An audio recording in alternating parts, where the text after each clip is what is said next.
Le président algérien Abdelmadjid Tebboune a inauguré ce dimanche 1er février 2026 une nouvelle infrastructure ferroviaire dans le désert ouest du pays. Il s'agit de la ligne minière la plus longue jamais réalisée, reliant 950 km les villes de Béchar, Beni Abbès, Tindouf et le gisement de fer de Gara Djibélé dans le sud-ouest algérien. Ce projet a été mené à terme en moins de 24 mois.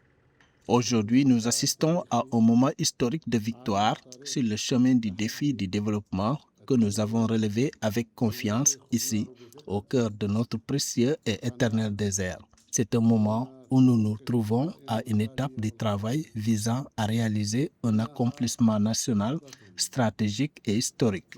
On s'en souvient toujours comme d'un rêve ambitieux sans beaucoup d'obstacles. Cette usine, qui compte parmi les meilleures exportations algériennes hors hydrocarbures, est destinée à recevoir une quantité significative de minerais bruts provenant du gisement de Gara Djibélé. La production annuelle de ce gisement est initialement estimée à 3 millions de tonnes, avec des projections pour atteindre 20 millions de tonnes en 2032 et un objectif de 50 millions de tonnes d'ici 2040. L'entrée en exploitation du gisement permettra à l'Algérie de réduire de manière drastique ses importations de minerais de fer et d'économiser 1,2 milliard de dollars par an.